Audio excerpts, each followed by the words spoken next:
La doctrine chrétienne, tirée de la parole de Dieu, comporte une bonne partie d'enseignements moraux.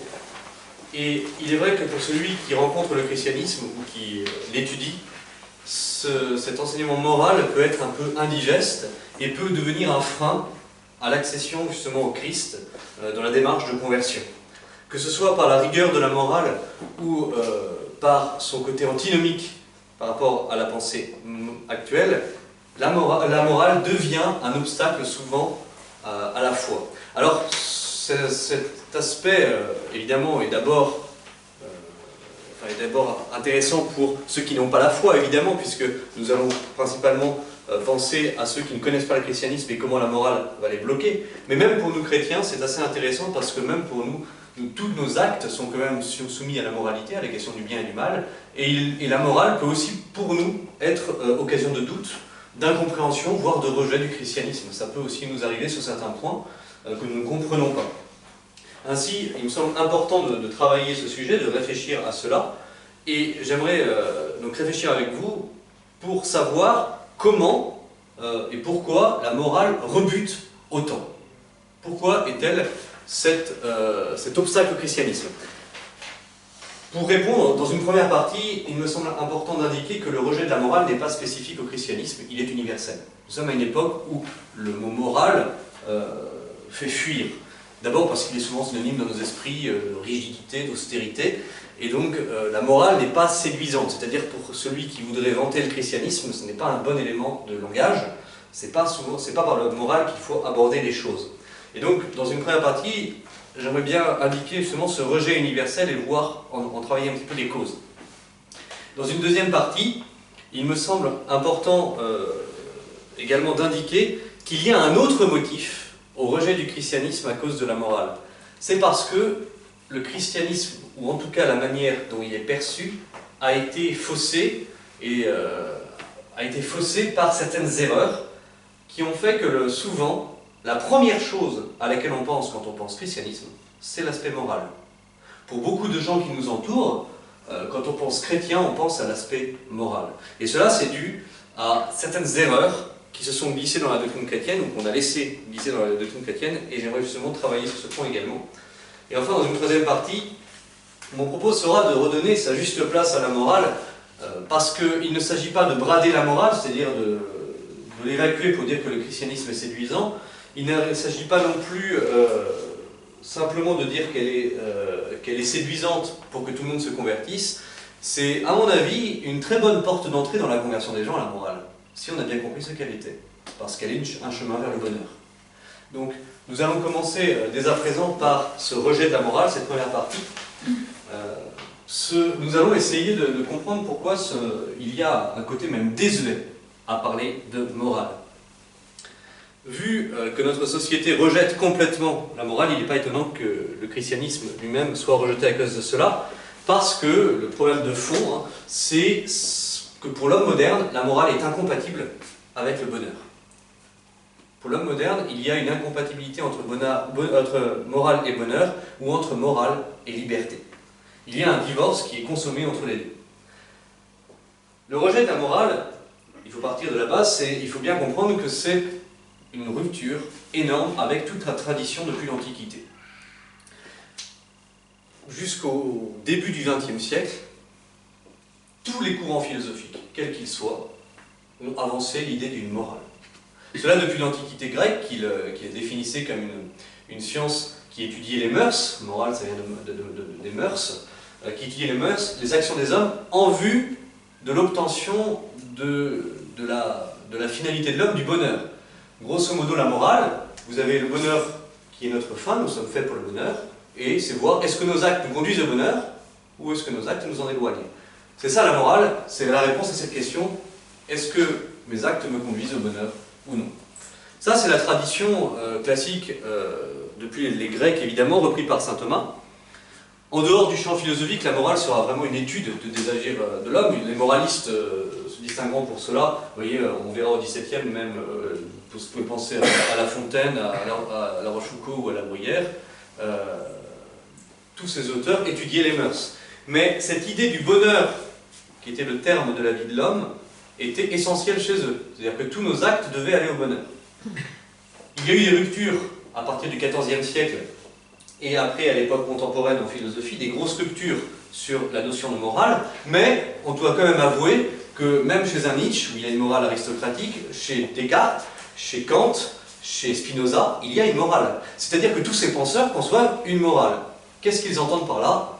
Une norme supérieure à la loi. Quelque chose qui nous guide et qui est universel. Tous les hommes se retrouvent dans une norme morale supérieure, quelque chose. Où est la distinction entre tous ces auteurs? C'est la source de cette norme. Tout le monde ne dit pas qu'elle vient du même endroit. Mais tout le monde admet qu'il y a une norme supérieure, et cela jusqu'au début du XXe siècle, et cela aboutira dans les années 70 à la libéralisation des mœurs que vous avez pu connaître, dont vous avez pu entendre parler. L'autre aspect qui me semble important de souligner dans la disparition de la morale à notre époque contemporaine, c'est que peu à peu il y a une confusion entre morale et loi. Pour beaucoup de nos contemporains, le critère entre le bien et le mal, ce n'est pas la morale qui le donne, c'est la loi. Qu'est-ce qui est bien, c'est ce que autorise la loi, qu'est-ce qui est mauvais, c'est ce que la loi interdit. Peu à peu, la morale va être identifiée à la loi. Le premier auteur que je vais citer ce soir, le père de l'Église, c'est Jacques Chirac, qui lui-même appelait son Premier ministre en 2012 à défendre avec lui les valeurs qui nous dépassent, la morale civique et les vertus républicaines.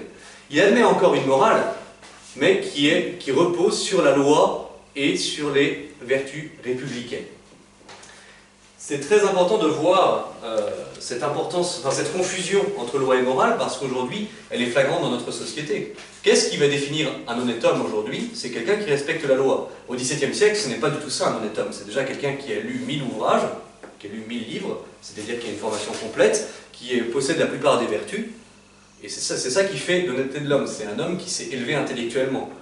À notre époque, un honnête homme, c'est quelqu'un qui n'enfreint pas la loi. Et peu à peu, on va arriver à une conception où il n'y a plus du tout de normes au-dessus de la loi.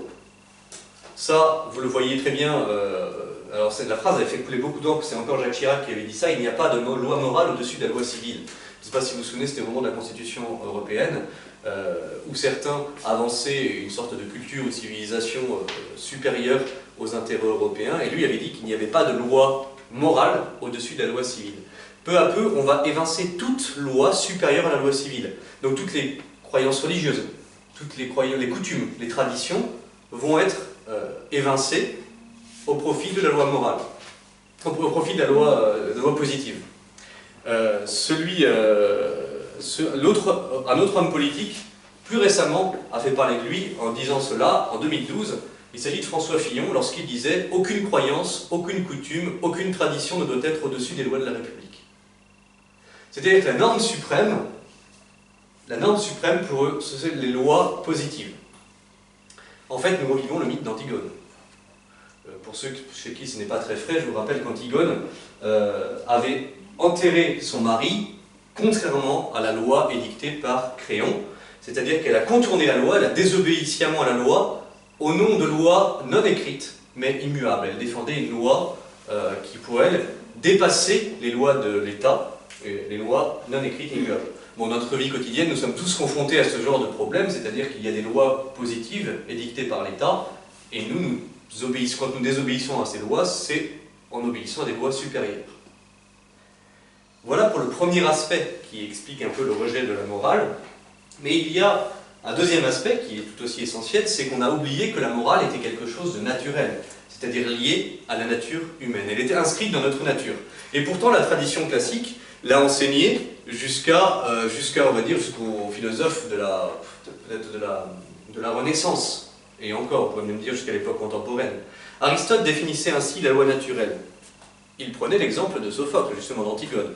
Et voici ce qu'il nous dit. Il y a une justice et une injustice dont tous les hommes ont comme une divination et dont le sentiment leur est naturel et commun.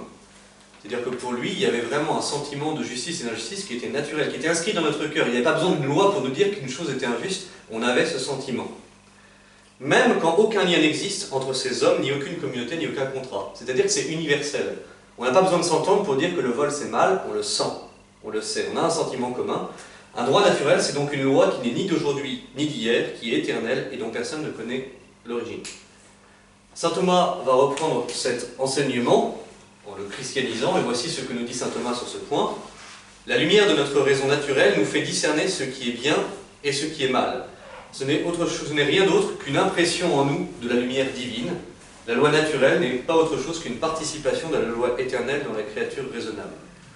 Ainsi, pour saint Thomas, lorsque nous avons été créés à l'image de Dieu, Dieu a mis une marque en nous. Dieu est capable de discerner le bien et le mal, et il a mis une marque en nous qui nous permet de le faire. C'est ça la loi naturelle, une loi inscrite dans notre cœur qui nous permet de le distinguer. Nous n'avons pas besoin des lois positives pour savoir que le vol c'est mal, nous l'avons inscrit en nous. À notre époque, il y a un profond refus du concept de nature, et donc des lois liées à la nature. Pourquoi? Parce qu'on a substitué justement la loi à ces droits de nature, et notamment les droits de l'homme, et ça c'est le constat que faisait Léo Strauss. Je vous cite un passage de la Cité et l'homme. Les droits de l'homme sont l'équivalent moral de l'ego cogitans. Pour réduire à dire, les droits de l'homme sont l'équivalent de la conscience de la personne. L'ego cogitans s'est entièrement émancipé de la tutelle de la nature, et finalement, il refuse d'obéir à toute loi qui n'est engendrée en totalité, ou de se dévouer à toute valeur dont il ne soit certain d'être le créateur. Ce que nous dit Léo Strauss, c'est grosso modo qu'un homme ne peut pas obéir s'il n'a pas conscience que la loi vient de lui. Et c'est exactement ce que nous propose la démocratie en fait moderne, c'est qu'on fait croire aux gens qu'ils participent à la loi, parce que sinon ils n'obéiront jamais. Et en fait les gens finissent par obéir à une loi que s'ils pensent qu'elle vient des hommes. Si la loi les dépasse, elle ne peut pas, justement, elle est inexistante. Donc nous défendons que la loi justement, vient de la nature. Pourquoi? Parce que nous sommes créés comme tout être créé pour une fin, qui est le bonheur, et ces lois de nature, en fait, c'est ce qui va aider notre nature à atteindre le bonheur. Tout cela, c'est profondément refusé par la pensée contemporaine. Il n'y a pas de loi dans la nature, parce que la nature n'existe pas. Le concept de nature n'existe plus. Et ce qui est intéressant aussi dans la tradition classique, c'est que jamais la morale n'a été présentée comme incompatible avec la liberté, ou contraignante avec la liberté. Le premier revirement sur ce point, où on a l'impression que la morale va empêcher la liberté de s'épanouir, c'est au XIVe siècle avec Guillaume d'Occam, et j'en parlerai après, et malheureusement la morale kantienne a repris cet enseignement à son compte, mais jusqu'au XIVe siècle, la morale est envisagée vis-à-vis du bonheur. La seule question qui intéresse les gens quand ils parlent de morale, c'est la question du bonheur. Qu'est-ce qu'on fait pour être heureux? Quels sont les actes qui vont rendre l'homme heureux, c'est-à-dire épanouir sa nature? Et jusqu'au XIVe siècle, toutes les écoles de philosophie enseignaient ça. La morale n'avait jamais été donc conçue comme un frein. Aujourd'hui, ce qui est flagrant, c'est que le divorce est consommé. Qu'est-ce qui s'est passé pour qu'aujourd'hui, lorsqu'on évoque la morale, on a l'impression que c'est uniquement pour restreindre la liberté? Et il y a un vrai paradoxe, que je trouve flagrant à notre époque, c'est que d'un côté, tout le monde admet que la morale, c'est du genre à réfréner notre liberté, et de l'autre, vous avez un appel au retour de la morale généralisé. Que ce soit la caste philosophique, oui, vous pensez à même des auteurs qui ne sont pas forcément des amis, vous pensez à Michel Foucault, Gilles Deleuze, même André Comte-Sponville, tous ont écrit sur le retour de la morale. Pour la caste politique, même Vincent Payon avait dit lorsqu'il était ministre de l'Éducation nationale, c'est lui qui a œuvré au retour de la morale laïque, la morale à l'école. Pourquoi est-ce qu'ils ont fait ça? Parce qu'ils se rendaient compte qu'ils étaient incapables, par la loi, d'endiguer des phénomènes de violence dans les écoles. La loi ne suffisait pas à réfréner les phénomènes de violence dans l'école. Il fallait quelque chose d'autre et de supérieur. Donc vous avez ce paradoxe avec une volonté une vision négative de la morale parce qu'elle nous contraint, et un appel au retour de la morale. Il me semble donc très important de comprendre que tout ce problème sur la morale, toute cette vision négative, vient de la conception de la liberté.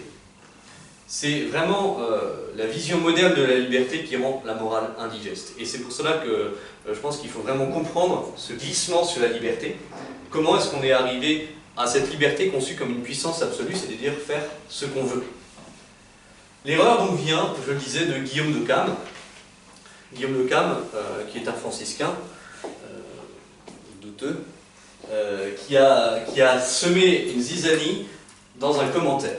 Alors, le commentaire de base, c'est celui du livre des sentences de Pierre le Lombard. Alors peut-être que Pierre le Lombard, ça ne vous dit rien du tout, mais pour un étudiant en théologie du XIIe au XIVe siècle, Pierre le Lombard, c'est la base. c'est la base, c'est-à-dire c'est le traité sur lequel on va faire ses premières armes. Si vous vouliez faire de la théologie à l'époque, il était obligatoire pour tout étudiant de commenter Pierre le Lombard, le livre des sentences. Vous pouvez faire un parallèle pour les musiciens avec les Folies d'Espagne. Du 15e jusqu'au 17e siècle, voire 18e, c'est une obligation pour les musiciens, obligation évidemment pas pour un diplôme, mais pour faire ses armes, on faisait des variations sur les Folies d'Espagne. Et bien là, c'était sur le livre des sentences, il fallait commenter. Et Pierre le Lombard, donc Saint Thomas d'Aquin a fait un commentaire du livre des sentences, qui est très connu, et sur la question du libre arbitre, c'est là que va se jouer justement tout le problème. Pierre Lombard nous dit simplement que le libre arbitre, c'est la faculté de la raison et de la volonté par laquelle on choisit le bien, avec l'assistance de la grâce, ou le mal sans cette assistance. Donc vous avez votre raison, votre intelligence et votre volonté, et vous choisissez le bien ou le mal. Ça c'est vague, on dirait. Qu'en dit saint Thomas? Saint Thomas lui dit donc, et c'est le schéma que vous avez au dos de votre plan, en bas. Saint Thomas nous dit que l'être humain a une intelligence, une raison et une volonté. Je ne l'ai pas marqué, mais la raison, votre raison veut le vrai, et votre volonté veut le bien. Un être humain ne peut pas vouloir autre chose que le bien. Même quelqu'un qui on a l'impression qu'il veut du mal, c'est parce qu'il y trouve un certain bien. Quelqu'un qui voudrait, par exemple, qui se trompe, même en se trompant, il essaye d'établir un raisonnement sûr, parce qu'il veut la vérité. Votre raison, elle est faite pour le vrai, et votre volonté pour le bien. Et vous posez avec ça un acte. Et que dit saint Thomas? La liberté, c'est quand on choisit, quand notre acte va vers le bonheur. Votre acte est dit libre s'il suit les inclinations de votre nature. Votre nature veut le bien, veut le vrai. Votre acte est libre s'il veut le vrai et le bien. Sinon, il n'est pas libre. Et on verra pourquoi saint Thomas dit ça après. Et en fait, des quelques exemples qui vous montreront que saint Thomas a raison, comme toujours. Mais ce qui est important de comprendre, c'est que si vous voyez bien, ce n'est pas du tout la liberté comme elle est conçue à notre époque. Votre acte est libre que s'il est bon. Sinon, il n'est pas libre. En fait, votre liberté, c'est ce qui va vous conduire au bonheur. Sinon, ça vous conduit au malheur. C'est ce qu'on appelle la liberté de qualité ou de perfection. C'est le pouvoir donc d'accomplir des actions qui ont qualité de vérité et de bien. Vos actions sont vraies et bien parce qu'elles répondent à ce que veut votre raison, ce que veut votre nature. Voilà. C'est la vraie liberté. Occam, lui, qu'est-ce qu'il fait? C'est le schéma du dessus, mais que j'expliquerai après. Occam, lui, il ne va pas mettre la liberté à cet endroit. Si vous prenez le schéma de saint Thomas, Occam, il mettrait la liberté à l'entrée, avant la nature. La liberté est là, une sorte de puissance absolue.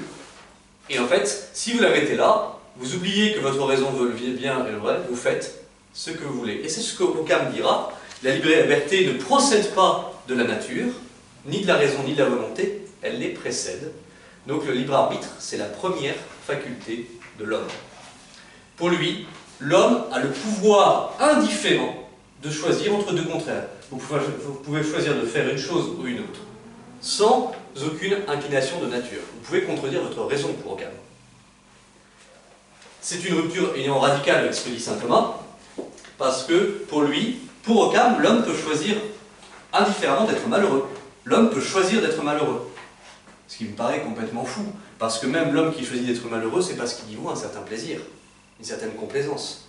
Les gens qui s'enferment dans leur malheur, c'est souvent parce qu'ils aiment bien, ils voient quelque chose de bon pour eux, de s'enfermer dans cette spirale. On ne choisit pas d'être malheureux. Saint Thomas, lui, vous le voyez, toute la morale consiste à suivre sa nature. Votre volonté veut le bien, votre raison veut le vrai. La morale, ça va être de suivre cette inclination vers le bonheur. Avec Occam, la nature, on va la dominer, on va la contraindre. Et ce qui compte, c'est la liberté. Vous le comprenez, la notion moderne de liberté, telle que nos contemporains la comprennent, c'est la vision d'Occam qui a triomphé. L'homme peut indifféremment, sans aucun critère, choisir l'un ou l'autre des biens qui se préparent ou des mots qui se proposent à lui. Et ce qui est intéressant, c'est qu'il n'y a plus d'inclination de la nature. Votre nature n'est plus inclinée vers le bien, par exemple. Pour lui, il n'y a plus d'inclination de la nature, ni vers le bien, ni vers le mal.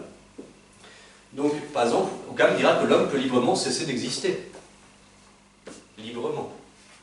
Le libre arbitre va devenir le propre de l'homme, plus que la nature. Et aujourd'hui, c'est vrai. Qu'est-ce qui définit un homme? C'est sa liberté. Même même les films américains sont extrêmement friands de ce genre de propos, mais la liberté est toujours une sorte de principe qu'on met sur un piédestal. Et ça finit vraiment donc en l'homme va devenir son propre juge moral. Et je vous lis une phrase de Jean-Paul II dans Veritatis Splendor, au paragraphe 32, où il avait bien justement vu cela. On a attribué à la conscience individuelle les prérogatives d'instance suprême du jugement moral qui détermine d'une manière infaillible le bien et le mal. C'est vrai que notre conscience, devient l'instance suprême du jugement moral et nous allons déterminer le bien et le mal. C'est exactement ce qui se passe dans la société moderne, où les gens sont persuadés qu'ils déterminent eux-mêmes le bien et le mal dans leur vie. Le nouveau référentiel de l'agir humain, ça devient donc l'homme et son libre arbitre. Mais il y a un petit problème, c'est que si l'on admet que ces gens-là étaient chrétiens, donc mais chrétiens, si on admet que l'homme est libre, Dieu l'est aussi. Donc vous allez avoir deux libertés qui vont être en confrontation. Et qu'est-ce que la morale pour un Occanien? C'est l'homme humain qui se trouve en butte à la volonté de Dieu. C'est ce qu'on appelle la morale des obligations. Dieu édicte une loi et nous on obéit. C'est un schéma extrêmement enfermant, c'est celui qui malheureusement a triomphé. La morale, c'est la confrontation de la liberté de Dieu et de la liberté de l'homme. Dieu édicte une loi, nous n'avons qu'à obéir. En fait, la nature de l'homme n'a plus aucun intérêt. Notre tendance au bonheur, essayer d'aller au bonheur, n'a plus aucun intérêt. Ce qui compte pour être quelqu'un de bon, c'est d'obéir à Dieu. Toute la vertu qui compte, c'est l'obéissance. Donc il semble important de retrouver la liberté de qualité que saint Thomas avait si bien définie, cette liberté qui n'empêche pas de faire des fautes, parce qu'elle est comme l'acquisition d'un art, il peut y avoir des défaillances. Le progrès moral, c'est justement la diminution, voire la disparition des défaillances de la liberté. Le pouvoir de pécher, c'est pas un pouvoir libre, c'est une défaillance de la liberté, c'est quand nous ne sommes pas libres. Et nous le voyons très bien dans nos péchés. Nos péchés nous enferment, nous enchaînent. On n'est pas libre de se saouler, c'est pas vrai. On s'enferme dans des logiques de péché. Le péché est enfermant, alors que la vertu vous libère. Et c'est vrai que la liberté n'est pas un pouvoir absolu, c'est quelque chose que nous allons acquérir petit à petit. On se libère. Le péché, vous voyez, le mal ne libère absolument pas et nous enchaîne. Et c'est ce que j'ai mis, que l'acte non conforme était un acte non libre, mais c'est plus qu'un acte non libre. C'est un acte d'esclavage.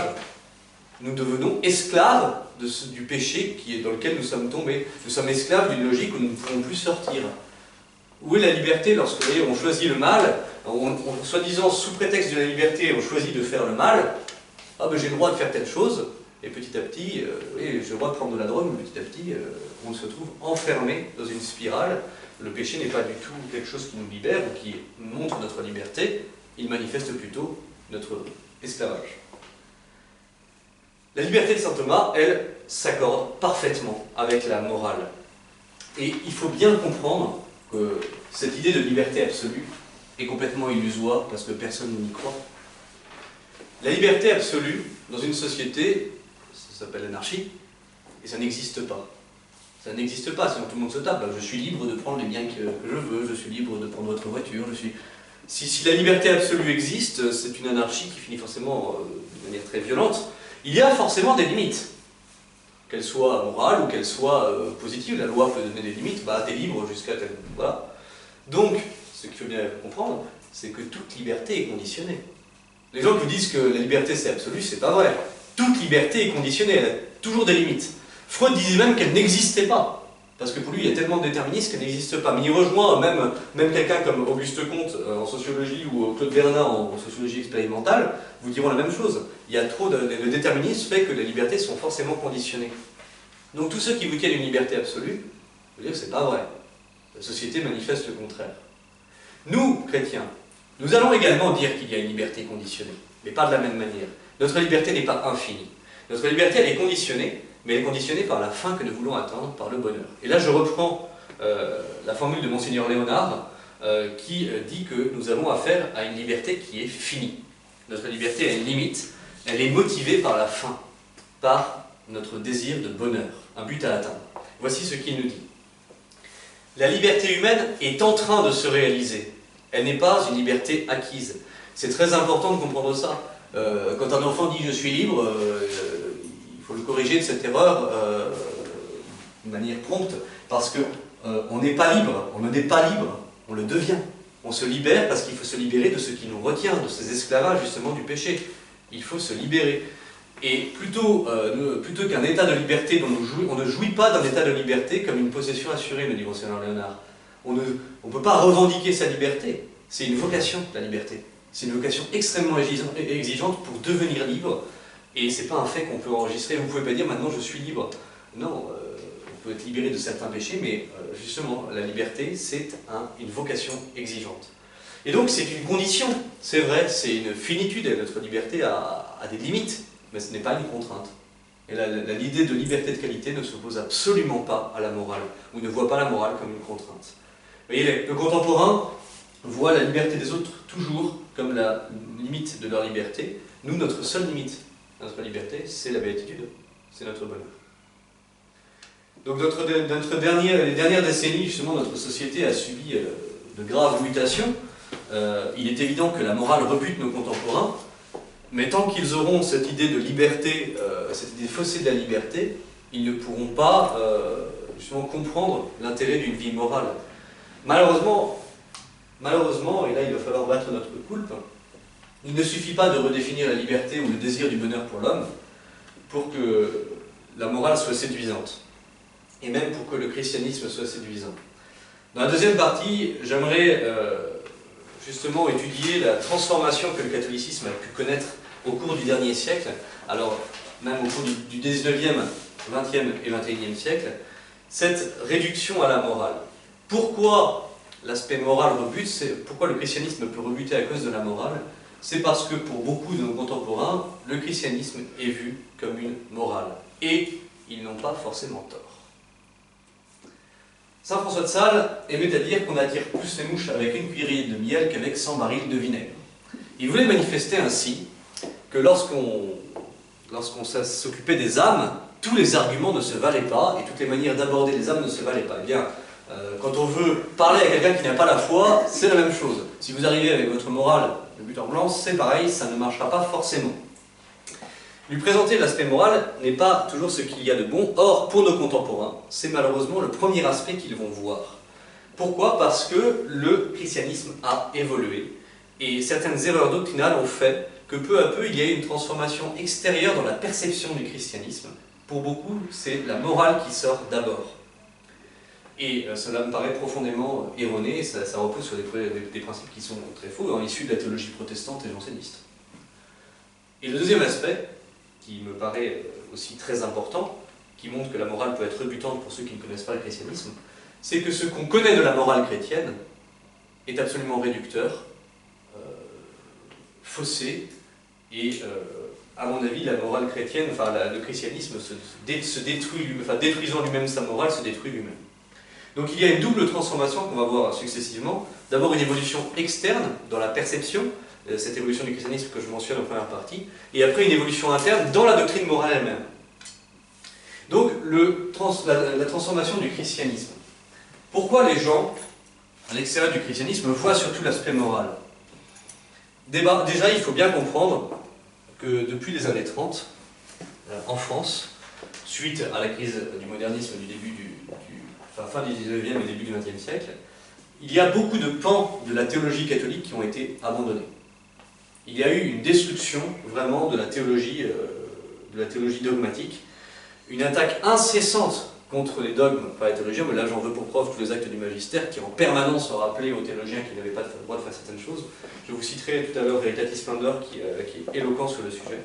Mais il y a eu vraiment une évolution profonde de la doctrine théologique. Vous le voyez, vous, peut-être dans les conséquences dans le catéchisme, ou dans la prédication, où certains thèmes ont complètement disparu. Bon, les fins dernières, l'enfer, les anges, la Sainte Trinité, on ne parle plus beaucoup de certains dogmes, comme s'ils avaient été abandonnés. De plus, pour faire écho d'un autre enseignement que j'ai fait, le teilhardisme a tellement influencé l'Église catholique qu'on a même conçu l'évolution du dogme. Un dogme est évolutif, au sens où il s'adapte aux populations auxquelles il est dit. Donc ça, c'est extrêmement grave, c'est-à-dire qu'en fonction des circonstances, on va faire évoluer le dogme.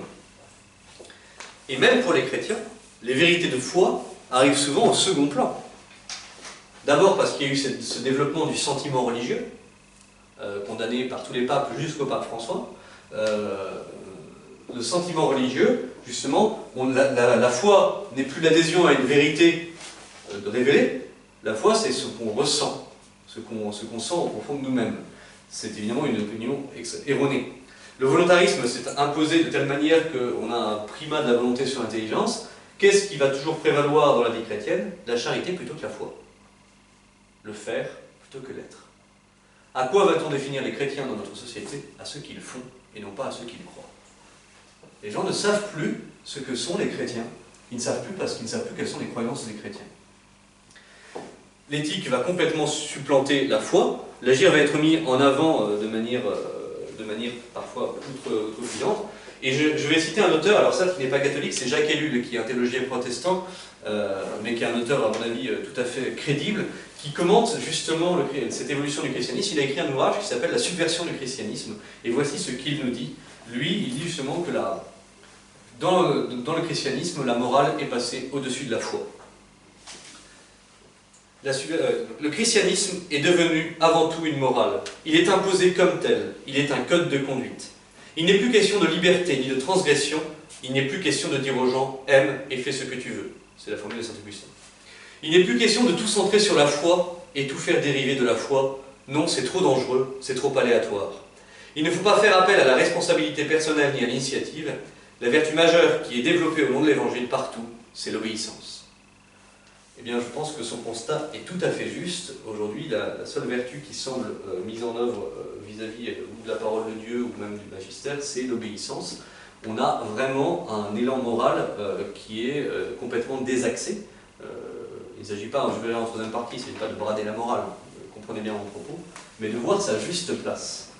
Qu'est-ce qui est premier, la foi ou la morale? Pour le monde extérieur à la religion, c'est malheureusement le seul aspect qu'ils vont percevoir. Ils n'entendent plus jamais parler de foi. Quels sont les débats qui agitent les catholiques en permanence? Ce ne sont que des débats sur la morale. Il n'y a plus de débat sur la foi, puisque plus personne n'y croit, ou ça n'intéresse plus personne. Et c'est un vrai héritage du protestantisme et du jansénisme. Vous savez, cette vision très méprisante de la nature humaine, où en fait on passe son temps à la contraindre, on passe son temps à parler de la morale. Déjà, l'école française de spiritualité, sous la houlette du cardinal de Bérulle, avait essayé de recentrer toute la vie chrétienne sur le Christ. Il voulait une vie christocentrique parce qu'il se sentait bien que la morale prenait un poids qui était beaucoup trop fort. Et la foi apparaît chez beaucoup de chrétiens comme secondaire, et pour ceux qui nous regardent, ça apparaît souvent comme secondaire. Les mystères qui rebutent ne sont plus enseignés.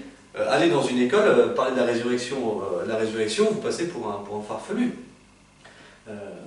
Et cela rejoint, en un sens, la critique de Nietzsche. Alors qu'on ne peut pas se rejoindre en tout, mais dans son livre sur l'Antéchrist, alors Nietzsche ne connaît, je vous rappelle, que la tradition luthérienne.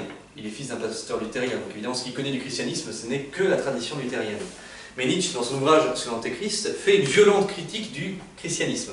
Antéchrist, il y a un jeu de mots en allemand, parce que der Antéchrist, ça peut vouloir dire ou l'Antéchrist, la personne, ou les antichrétiens. Et ensuite, il critique l'antichristianisme. Pour lui, ce fait que là, on ait construit une morale qui détruise l'évangile, on ne veut plus de la bonne nouvelle, on ne veut plus de l'évangile.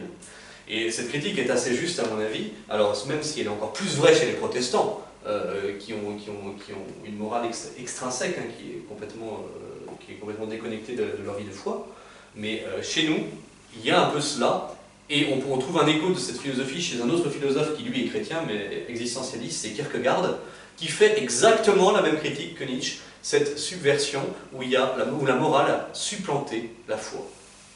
Et vous pouvez en témoigner, la destruction de la foi est partout. Alors que l'enseignement de la morale, si vous allez encore à l'église, vous en entendez quand même parler. La foi, on n'en entend plus parler.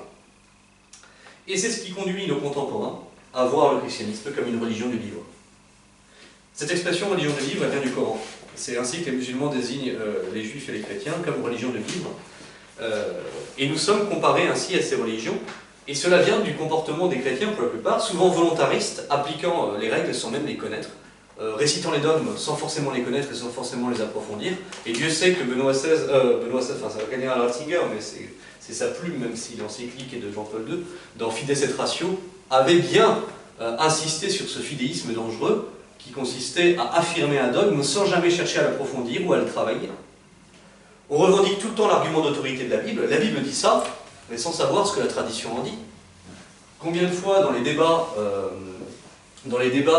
même ceux qui concernent la politique actuelle, on vous répond à coup de parole de Dieu, la parole de Dieu dit ça, la Bible dit ça. Oui, enfin, vous avez aussi une raison, hein. Vous avez le droit de réfléchir et de voir s'il ne faut pas l'appliquer, comment est-ce qu'on l'applique, comment est-ce qu'on la comprend. On vous répond de manière volontariste, justement, c'est comme ça, tu n'as qu'à obéir. Eh bien, c'est extrêmement dangereux et ça va c'est contre l'enseignement de l'Église. Et évidemment, ça se transmet dans l'agir moral, parce que la Bible devient un simple code de conduite. Ben, la Bible dit ça. La Bible dit qu'il faut partager, la Bible dit qu'il faut accueillir l'étranger, la Bible dit... On n'a plus qu'à appliquer la Bible comme un code de conduite. Le jugement prudentiel a complètement disparu. La vertu de prudence, on n'en parle plus du tout. Il n'y a plus du tout de réflexion. Tout simplement, c'est l'annihilation de la raison dans le christianisme. Il n'y a plus, et j'avais évoqué déjà sur le topo sur la science, cet aspect-là. On a détruit la raison, l'intelligence humaine dans le christianisme. Alors que c'est la seule religion à mettre ainsi au point l'intelligence humaine. L'Église n'a qu'un seul docteur commun, c'est saint Thomas. Et pourquoi? Parce qu'il est justement celui qui a poussé la théologie à ce point et qui a de manière très positive, lui et même optimiste, dit que l'être humain, tout être humain peut accéder à la vérité s'il est de bonne foi parce que son intelligence est quelque chose d'exceptionnel. Mais nous, on est en train de détruire ça. Et malheureusement, dans l'agir moral, c'est la même chose. Ça, c'est ce que j'appelle donc ce changement extérieur. Dans la perception du christianisme, les gens ne voient plus que la morale, et il y a un peu de vrai, c'est que nous-mêmes, nous avons cette tendance à mettre la morale à une place qui n'est pas la sienne. L'autre aspect qui est aussi grave, c'est la destruction interne de la morale. Qu'est devenue la morale chrétienne, et pourquoi est-elle tant rebutante? C'est justement parce qu'elle a accepté ces principes d'Occam que j'ai énoncés tout à l'heure. Nous sommes entrés dans une morale d'obligation. Il y a une véritable victoire de la liberté d'indifférence sur la liberté de qualité. Même chez les chrétiens, la liberté est conçue comme une puissance absolue. Et là, il y a vraiment quelque chose à corriger. Nous concevons la loi de Dieu comme une obligation, et c'est la seule chose qui nous intéresse à la morale. Dans la morale, c'est que dit la loi de Dieu, et nous on applique. Et la conscience devient ce pouvoir, justement, qui analyse la loi. Alors là, vous tombez sur ce schéma, celui du haut. Donc vous avez la loi de Dieu, qui dit qu'une obligation, qu'il a dit à votre conscience, et votre conscience la donne à votre volonté libre, et ça donne vos actes. En fait, la conscience va devenir quelque chose d'extrêmement important, parce que c'est la conscience qui va prendre l'obligation dans la loi, et qui va voir si elle peut l'appliquer à votre volonté. C'est la conscience qui devient le juge moral. C'est-à-dire que le bien et le mal n'est pas déterminé avant. Le bien et le mal, c'est vous qui le déterminez. Et bien pour beaucoup de contemporains, même chez les chrétiens, vous avez la loi de Dieu qui arrive, et la conscience détermine elle-même s'il faut le faire ou pas.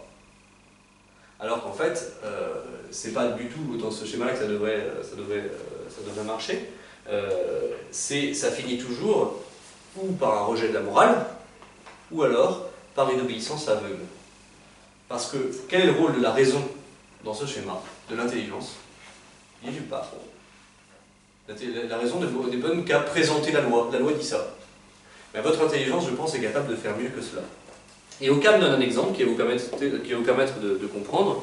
Occam nous dit, si Dieu ordonne à l'homme de haïr son frère, l'action devient bonne. Dieu dit que désormais la loi c'est de haïr son frère, l'action qui était mauvaise devient bonne. C'est un vrai nominaliste. Ça manifeste complètement l'abandon de la raison. C'est-à-dire que l'intelligence humaine, une intelligence humaine normalement formée, quand elle entend ça, évidemment, on va dire, bah non, c'est pas possible. Eh bien, ça manifeste également complètement l'abandon de l'attrait du bonheur. C'est-à-dire que la morale n'est plus du tout tournée vers le bonheur, il suffit d'obéir à Dieu, Dieu a dit, on fait. C'est la vertu fondamentale dans cette morale-là, c'est l'obéissance. C'est ce qu'on appelle un volontarisme parfait, c'est-à-dire que c'est une obéissance aveugle de la raison. Il n'y a plus d'intelligence. Eh bien, beaucoup de gens conçoivent la morale, même chez les chrétiens, comme cela. Il suffit d'appliquer la loi de Dieu parce que Dieu l'a dit. Et donc on prend la parole de Dieu et on en fait un code de conduite. Qu'est-ce qui va se passer? Ou vous avez des gens qui sont complètement volontaristes et donc qui appliquent, fondamentalistes et qui appliquent la Bible à la lettre, la Bible dit ça, ou la plupart des gens, ils envoient balader la morale, parce que c'est imbuvable. Si vous enlevez la raison, le précepte biblique tel qu'il est, il est assez indigeste quand même. Et donc les gens envoient balader la morale. Et la morale de l'obligation est devenue une voie de sanctification. La vie chrétienne va être entreprise comme une vie récompensée par la vision béatifique, mais pas comme s'il était la continuité normale d'une voie vers le bonheur. Mais si vous pouviez faire un comparatif, si vous pensez à saint Thomas, lui il vous dit qu'on est attiré par Dieu, et donc on rectifie tout ce qui pourrait lui déplaire, en fait, toutes ces défaillances de la liberté. Avec Occam, lui, on corrige, voire on combat notre nature, pour un jour espérer être digne de Dieu. Mais c'est un combat sans fin, c'est monstrueux. Vous n'arriverez jamais à être digne de Dieu. Donc, eh bien, malheureusement, la seule moyen qu'Occam a trouvé, c'est une obéissance parfaite à la loi. Donc il veut des gens bien obéissants, bien dressés. Et cette obéissance est parfaitement pharisaïque, elle est très extérieure, elle n'a rien justement d'une obéissance intérieure qui est acceptée pour son bonheur. Et la loi devient vraiment un pur édit, un édit de Dieu qui est complètement déconnecté justement de sa sagesse. Et ça développe également la morale des interdits. C'est ça qui a fait que maintenant, Dieu dit ça, c'est interdit, c'est interdit. Il n'y a pas d'interdit divin.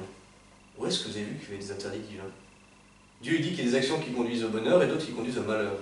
Mais il n'y a pas d'interdit en soi. Les interdits, c'est les hommes qui mettent des mots sur des commandements de Dieu. Mais c'est pas, tu ne tueras pas, c'est parce que ça conduira à ton malheur. Et d'ailleurs, on sait très bien qu'on peut tuer au cas de légitime défense. Il n'y a pas d'interdit strict, ce n'est pas vrai ça. Et ça, c'est vraiment la morale des obligations qui veut appliquer la parole de Dieu à la lettre, sans faire œuvre de raison. Malheureusement, c'est cette vision qui a triomphé. Et il ne faut pas s'étonner justement qu'il y ait une telle vision de la morale aussi épouvantable à l'extérieur. C'est-à-dire que si les chrétiens ne sont bons qu'à appliquer la parole de Dieu, sans réfléchir, ils sont comme les musulmans, ils sont comme les juifs. C'est-à-dire qu'ils ont une religion de livre, effectivement. À côté de cette destruction de la morale, ce déplacement de la morale, il y a également la destruction aussi de la morale dans son contenu, qui est un fait, souvent des envies pastorales ou des élans de vulgarisation de la morale, on l'a simplifié, mais cette pseudo-simplification, en fait, masque souvent une volonté de changer la morale. Et là, je vais vous citer ce que dit aussi Jean-Paul II dans Veritatis Splendor. Le passage est un peu long, mais c'est exceptionnel. En effet, une nouvelle situation est apparue dans la communauté chrétienne elle-même, qui a connu la diffusion de nombreux doutes et de nombreuses objections d'ordre humain et psychologique, social et culturel, religieux et même proprement théologique, au sujet des enseignements moraux de l'Église. Donc il évoque toutes ces remises en cause de l'enseignement moral de l'Église. Il ne s'agit plus d'opposition limitée et occasionnelle, mais d'une mise en discussion globale et systématique du patrimoine moral, fondée sur des conceptions anthropologiques et éthiques déterminées. Donc pour lui, on n'est plus dans des petites oppositions sur des points de morale, des gens remettent en cause globalement. Il parle à l'intérieur du monde catholique, évidemment. Il donnera deux exemples après assez flagrants. Donc c'est une remise en cause globale et systématique du patrimoine moral. Au point de départ de ces conceptions, on note l'influence plus ou moins masquée de courants de pensée qui en viennent à séparer la liberté humaine de sa relation nécessaire et constitutive à la vérité. Ainsi, on repousse la doctrine traditionnelle de la loi naturelle, de l'universalité et de la validité permanente de ses préceptes. Il a bien identifié la cause, c'est qu'on rejette la loi naturelle. Certains enseignements moraux de l'Église sont même déclarés inacceptables. Il parle au sein de l'Église catholique. On estime que le magistère lui-même ne peut intervenir en matière morale que pour exhorter les consciences et pour proposer les valeurs dont chacun s'inspirera ensuite de manière autonome dans ses décisions et dans ses choix de vie. Il est quand même allé très loin, il a bien vu ce qui se passait. Donc en fait, lui, il dit bien qu'il y a une remise en cause systématique, globale, et il parle d'un relativisme volontaire. C'est-à-dire que volontairement, on ne veut plus du magistère, de la doctrine de l'Église, comme l'organe de référence de la morale catholique. Et il le dit bien, le magistère n'est plus là pour dire la vérité, il est conçu comme quelqu'un qui exhorte les consciences, il propose des valeurs, et après, chacun, de manière autonome, dans des s'inspirera dans ses décisions et ses choix de vie. Enfin, c'est flagrant. Et voilà la fin du paragraphe. Il faut noter en particulier la discordance entre la réponse traditionnelle de l'Église et certaines positions théologiques répandues même dans les séminaires et les facultés de théologie. C'est le paragraphe 4 de Veritatis Splendor. C'est très bien vu, c'est quand il y a une modification de la morale extérieure, c'est vrai, mais il faut peut-être aussi battre notre coulpe, c'est-à-dire qu'au sein du christianisme, il y a aussi un gros problème, c'est-à-dire qu'on n'enseigne plus la morale. Donc,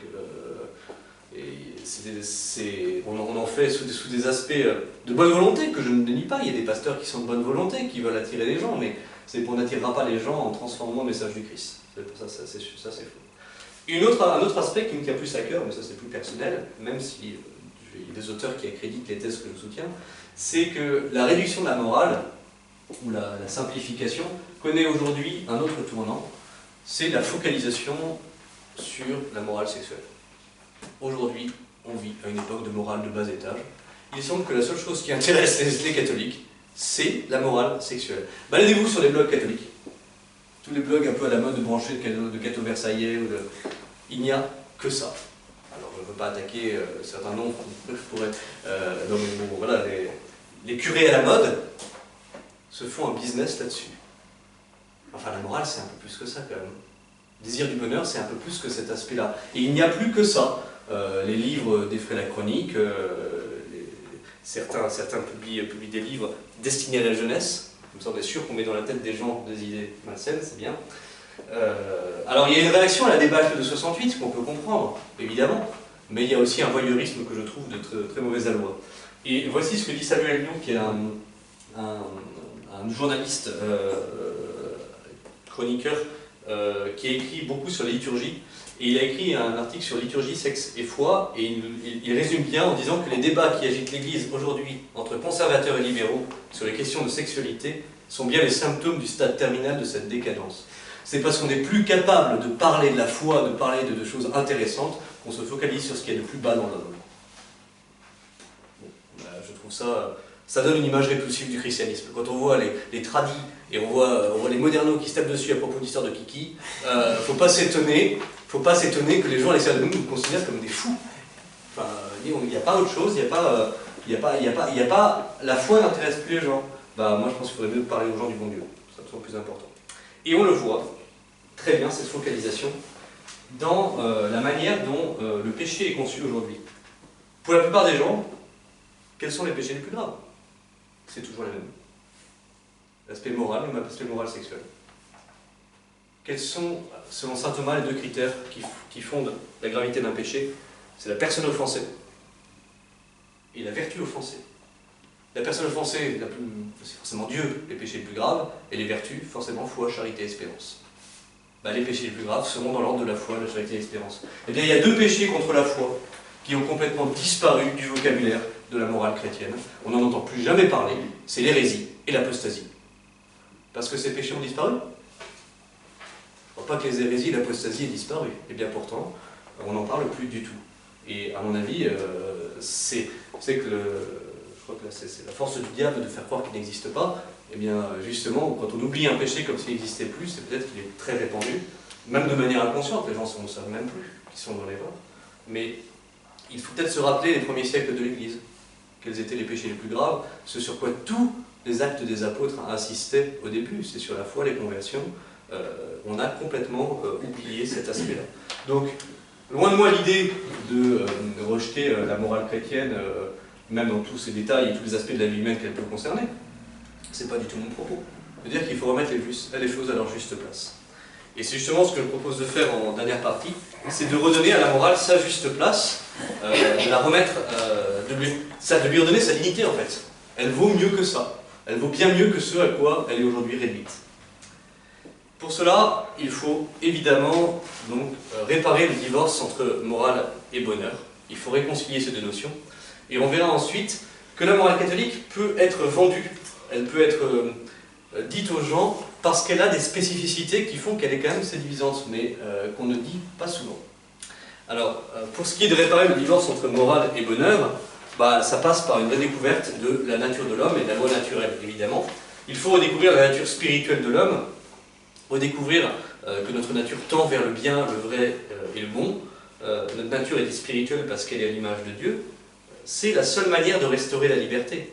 Si vous ne restaurez pas d'abord la nature, vous resterez toujours dans des visions de liberté qui seront antécédentes. Il faut bien dire que l'homme a une nature qui dépasse le physique, le biologique. Ce qui fait de nous des êtres humains, ce que nous avons en commun, c'est notre nature. Et c'est de là que dépend notre tendance au bonheur. Or, depuis le péché originel, l'homme est aveuglé, sa nature est déchue, sa nature est abîmée, il ne peut plus la découvrir. Ou mal. Il y a très peu de gens qui peuvent avoir une vie morale sans la grâce. Qu'est-ce qui vous permet de redécouvrir justement votre nature humaine et la loi naturelle? C'est la grâce de Dieu.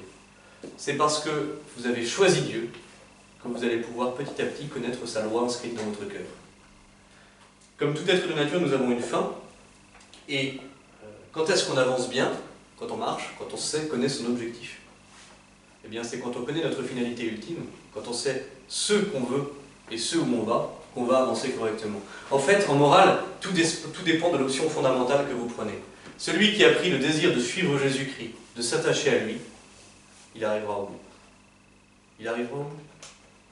Les défaillances arriveront. Alors, il y a des défaillances légères qui ne nous détournent pas. Une défaillance légère ne nous détournera jamais. Des défaillances qui peuvent ébranler l'édifice moral. Mais celui qui a choisi l'option fondamentale d'aller à Jésus-Christ, normalement, sa vie morale, ça sera toujours d'être heureux avec Jésus-Christ. Et petit à petit, le progrès moral fera qu'il émondera tout ce qui peut déplaire ou nous éloigner de Jésus-Christ.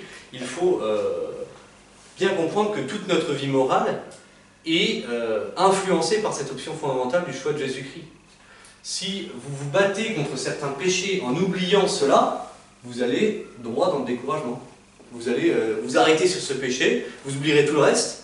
C'est tout vous qui doit aller au ciel, c'est tout votre être qui doit tendre à Jésus-Christ, et il faut petit à petit émonder tout ce qui ne va pas, mais ne jamais se focaliser uniquement sur le péché. Or, c'est bien le défaut de la morale actuellement, c'est qu'elle ne parle que de péché.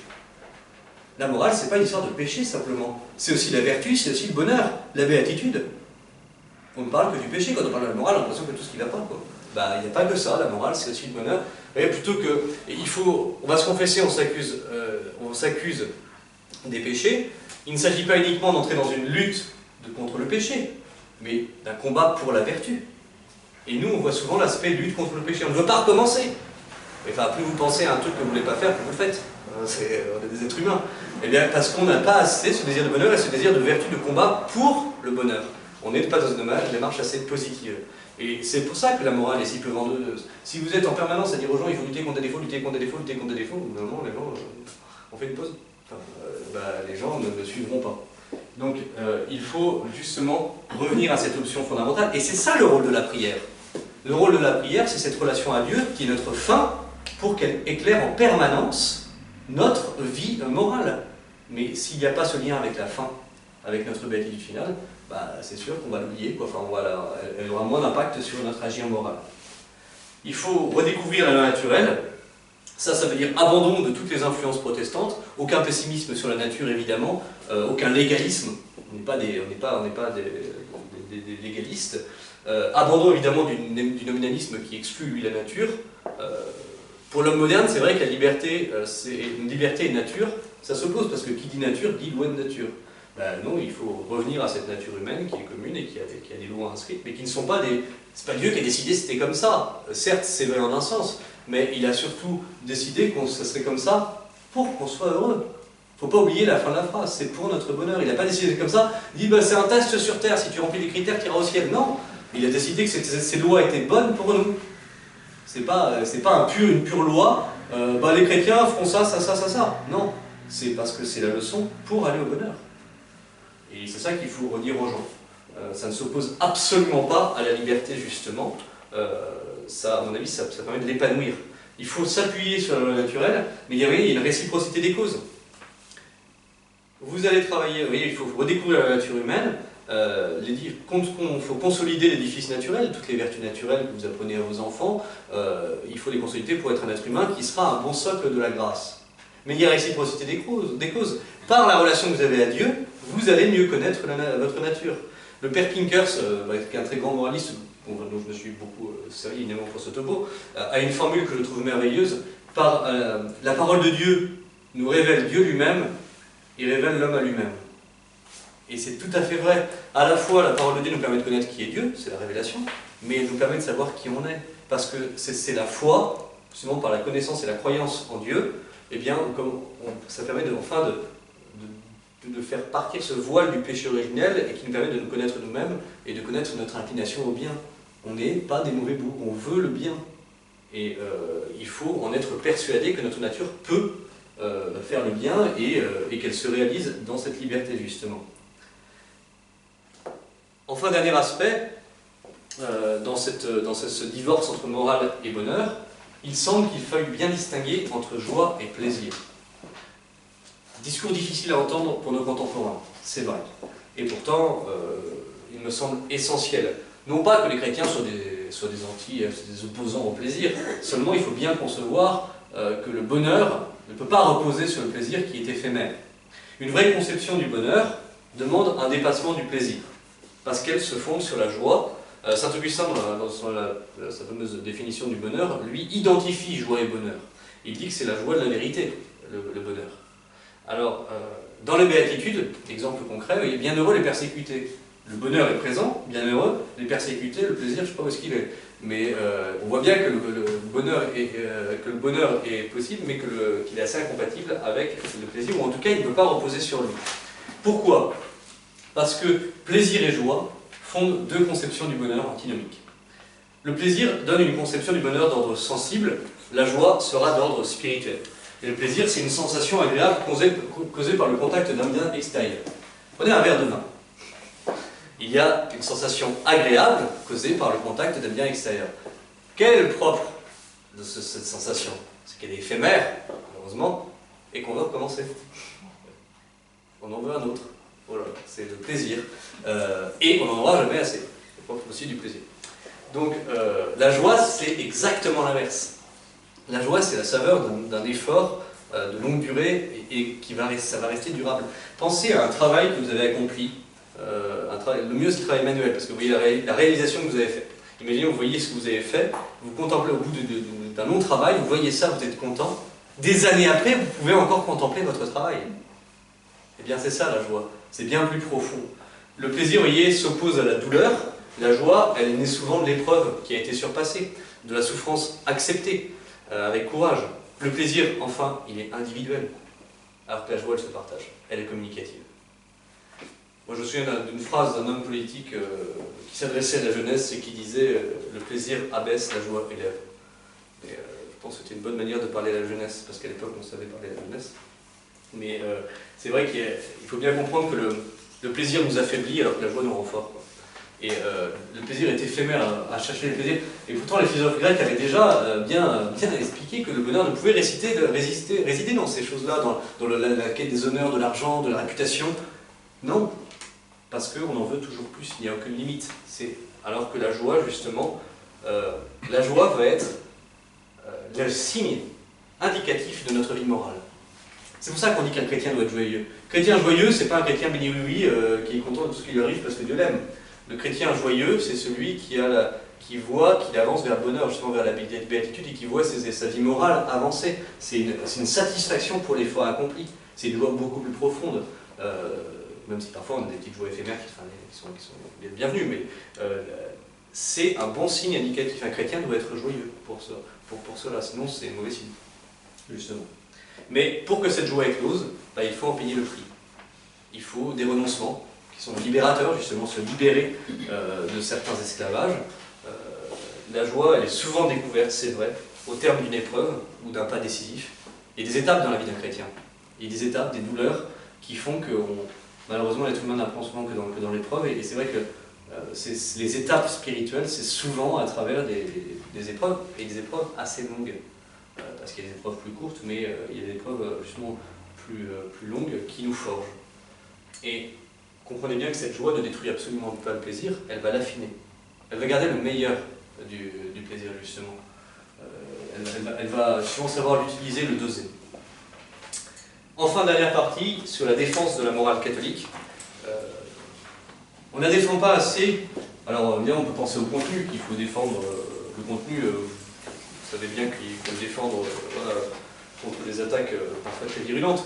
Mais plus que le contenu, c'est la spécificité. La morale catholique a quelque chose de spécifique. Ce n'est pas simplement la loi naturelle, il y a quelque chose en plus, un petit plus, qui fait qu'on est meilleur que les autres. Alors, le plus, d'abord, c'est dans l'anthropologie, la vision de l'homme. Le christianisme véhicule une vision de l'homme qui est un peu différente des autres, qui est un peu supérieure. Pourquoi? Parce que nous ne sommes pas simplement appelés à devenir des êtres humains heureux, ça c'est la morale naturelle, mais nous sommes appelés à devenir de nouveaux hommes, des nouvelles créatures, des créatures engendrées. Il y a une vision anthropologique supérieure, il y a un nouvel ordre qui est l'ordre de la grâce. Et la caractéristique essentielle de la morale chrétienne, c'est d'être lié à la foi et au baptême. Et c'est pour cela que les Actes des Apôtres et Saint Paul, en particulier, insistent énormément sur le fait que les chrétiens ne peuvent pas se comporter comme les autres. On ne peut pas se comporter comme des païens. On a des devoirs beaucoup plus grands parce que nous avons la grâce. Et Saint Paul le dit dans l'Épître aux Colossiens, nous sommes les ambassadeurs du Christ. Ça nous donne des devoirs, ça nous donne une dignité supplémentaire, c'est vrai, une valeur ontologique supplémentaire, mais ça nous donne un devoir, celui de nous assimiler de plus en plus au Christ, de lui ressembler de plus en plus. Mais cette morale chrétienne, vous voyez, qu'on pourrait penser à une élite, parce qu'il faut réserver une élite parce qu'il faut la grâce, elle est offerte à tous les hommes. Elle est offerte à tout homme. L'Église est assez sage, même si, je le rappelle, les moyens du salut ne sont offerts que dans la seule Église catholique. C'est le décret sur l'œcuménisme de Vatican II qui rappelle ça, que c'est dans la seule Église catholique qu'on a les moyens généraux du salut, qu'on a tous les moyens du salut. Dieu, par des lois secrètes, peut envoyer sa grâce à des hommes de bonne volonté. On ne connaît pas ces lois. Dieu peut faire ce qu'il veut et il peut donner sa grâce à quelqu'un qui estime de bonne volonté. Mais c'est pour ça que, après le péché originel, sans la grâce, il est difficile de voir notre tendance au bonheur, nos inclinations naturelles. Nous sommes aveuglés. Donc pour ceux qui n'ont pas la grâce, ça paraît difficile d'avoir une vie morale. Eh bien, Dieu le permet aux hommes de bonne volonté par des lois qui lui sont mystérieuses et secrètes. Mais nous devons toujours nous rappeler que notre vocation est d'abord surnaturelle. C'est ça la dignité, notre dignité d'humanité surélevée. Notre vocation est d'abord surnaturelle. Et notre vie morale n'est pas simplement un désir de bonheur, comme tous les hommes, elle est un désir de bonheur surnaturel. Autre apport de la morale chrétienne, c'est l'apport axiologique. L'axiologie, c'est la science des valeurs. Le christianisme véhicule des valeurs nouvelles. Alors, si on regarde vraiment, le vrai apport, il n'est pas quantitatif, ce n'est pas des valeurs en plus, à part une petite catégorie, ce sont surtout des valeurs qualitatives. Je prends les 3 vertus de charité, de foi et d'espérance. Elles existaient déjà dans les formes naturelles. L'amour existait déjà, vous aviez l'éros, vous aviez la philia, l'amour sensible et l'amour affectif. L'agapé, l'amour agapé ou l'agapé biblique, la charité, c'est qu'une surélévation, c'est un autre ordre. C'est pas une raison de plus, il y a un enfant qui aime sa maman, la charité c'est pas une raison de plus de l'aimer. C'est le même amour qui va être surélevé, d'accord ? Pour la foi et l'espérance, c'est pareil. On peut croire naturellement en Dieu, pas besoin de la grâce. On peut attendre de lui. Vous voyez, le papou dans sa pampa avec son pagne, il est autour de son totem, et il fait la danse pour reconnaître que Dieu est son créateur, et parfois il danse pour avoir la pluie, il espère quelque chose de lui. Ça existait au niveau naturel. Donc c'est pas quelque chose de quantitatif en plus, c'est quelque chose de qualitatif. Donc à ce niveau-là, on ne peut pas forcément dire qu'il y a un apport axiologique. Cependant, il y a une vraie spécificité de la morale catholique, et qui n'existe nulle part ailleurs, c'est le discours sur les béatitudes. Parce que ça, c'est vraiment un truc à part. Les béatitudes, c'est l'apport spécifique de la morale catholique. Les pères de l'Église aimaient à dire que c'était la charte de vie du chrétien. Tous les moralistes placent le sermon sur la montagne et les béatitudes au sommet de l'édifice de la vie morale. Parce que c'est la clé de lecture. Et c'est vrai que c'est le contre-pied parfait de la conception moderne du bonheur.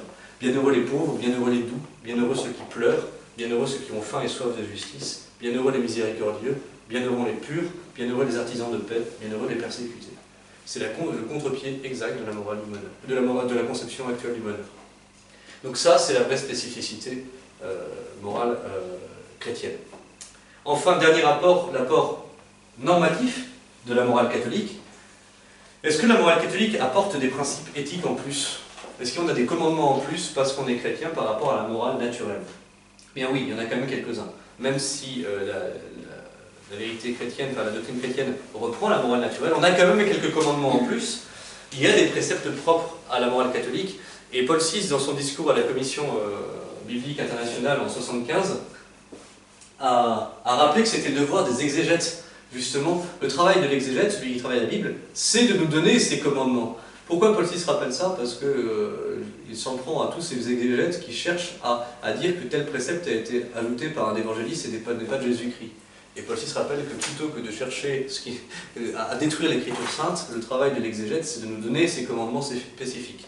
Or, dans l'Évangile, il y a des préceptes sur le rapport de Dieu avec ses enfants, sur la charité, la tempérance et la justice. Et il y a une citation qui est très connue pour cela, pour montrer qu'il y a un apport spécifique, c'est en Saint Matthieu 5, 21 et 5, 27. « Vous avez entendu dire qu'il a été dit, et moi je vous dis ». 2 fois de suite. Et en fait, les moralistes disent qu'il y a 5 catégories de préceptes, surtout, qui sont propres aux catholiques, qui sont en plus. C'est sur la charité, la sexualité, le serment, la loi du talion et l'amour des ennemis. Voilà. C'est les 5 domaines dans lesquels on a vraiment des commandements en plus des autres hommes. Donc on peut dire que l'écriture a un double rôle, en ce sens, l'écriture sainte, à la fois vis-à-vis de la morale naturelle, qu'elle va nous réapprendre en la surélevant. Vous voyez, le christianisme n'invente pas la morale. Le christianisme n'a jamais inventé la morale. Il nous permet de la redécouvrir.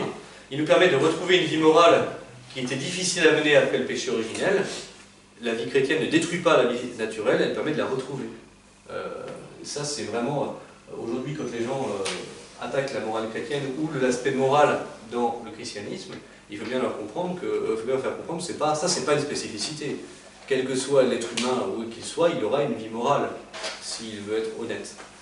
Mais il y a un vrai apport spécifique qui fait, à mon avis, la grandeur du christianisme, et dont ont témoigné les martyrs et les saints des temps passés, qui fait qu'ils se sont dépassés, c'est justement cet appel à quelque chose de supérieur, et ça, c'est le propre de la morale catholique. Bon, on a des tas de saints qui se sont dévoués pour les malades, ou les martyrs qui se sont sacrifiés. C'est bien qu'il y avait quelque chose de spécifique et de supérieur. Donc, vous voyez, si aujourd'hui, pour conclure, la morale fait fuir, c'est d'abord parce que les contemporains la pensent incompatible avec le bonheur. Et il faut avouer, c'est peut-être parce que nous aussi, nous avons mis le désir du bonheur de côté. Donc il faut renouer avec ce désir de bonheur. Si on veut reconstruire cette morale, il faut aussi reconstruire la notion de liberté. Ça paraît indispensable, parce que ce n'est que lorsque l'être humain a compris vraiment ce qu'était sa liberté, comme émanation de la nature, il peut alors suivre l'adage ancien, qui sequere naturam, suivre sa nature, mais depuis le péché originel, il ne peut le faire que grâce à Dieu et à ses dons.